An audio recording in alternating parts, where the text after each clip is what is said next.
హరే కృష్ణ. ఈరోజే పౌరుష బహుళ సఫల ఏకాదశి. బ్రహ్మాండ పురాణంలోని శ్రీకృష్ణ యుధిష్ఠిర సంవాదం. యుధిష్ఠిర మహారాజు శ్రీకృష్ణుని పౌరుష బహుళ ఏకాదశి మహిమ గురించి అడిగెను.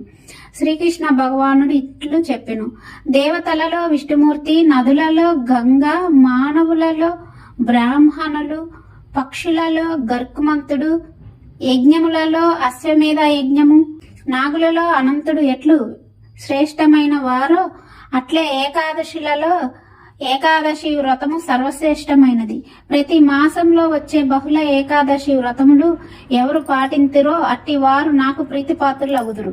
5000 సంవత్సరములు తపస్సు ఆచరించి ఏ ఫలితము పొందవచ్చునో కేవలం ఏకాదశి వ్రతము చేయుట వలన అట్టి ఫలితమును పొందవచ్చును. పూర్వము చంపావతి నగరమున పాలించుచు మాహిష్మతి అను రాజునకు 4 కుమారులు కలరు. వారిలో జ్యేష్ఠపుత్రుడు లుంపకుడు. ప్రతినిత్యము అతడు దేవ బ్రాహ్మణులను నిందించుచు ధృత క్రీడలు, మద్యపానము మరియు పరనారీ సాంగత్యము చేసేవాడు. ఈ విధంగా దురాచార సంపన్నుడై లింపకుని మహిష్మతి రాజు తన రాజ్యము నుండి బహిష్కరించి వనవాసమునకు వెళ్ళిపొమ్మని ఆజ్ఞాపించిరి. కాని లుంపకుడు వనవాసము నుండి తండ్రి ఆజ్ఞను ధిక్కరించి రాత్రి సమయమున రాజ్యములో దొంగతనము చేయుచుండెను. ఒకనాడు భట్టులకు రాజపుత్రుడు లుంపకుడు పట్టుబడినను. ప్రభువుల మీద గౌరవంతో అతనిని విడిచిపెట్టినారు.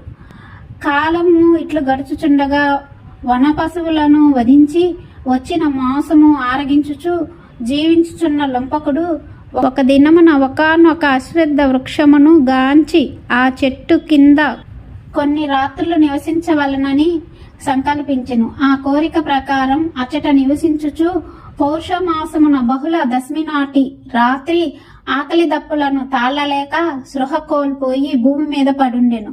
మరునాడు ఏకాదశి తిథి. శరీరంలో సత్తువ లేక ఫల కందమూలాలు పశుమాసము తినక ఉపవాసంతో జాగారం చేసెను. ఇట్లు తాను గుర్తింపగా కొండగానే ఏకాదశి వ్రతము ఆచరించటచే అతనికి ఆ వ్రత ఫలం దక్కి పునః ప్రజాపాలన చేయు భాగ్యము కలిగినది. కొంతకాలము రాజరక్షణ చేసి స్వర్గము నుండి వచ్చిన దివ్యరథము ఎక్కి తండ్రి శుభ ఆశీర్వాదము పొంది రాజ్యపదమును పొందెను. ఈ విధముగా లుంపకుడు రాజ్యమునకు సర్వసుభిక్షమగునట్లు పాలించి ధారాపుత్రులతో ఇహలోకమున యశస్సు మరియు దేహత్యాగానంతరము దేవపదమును పొంది సుఖశాంతులతో నుండెను. హరే కృష్ణ.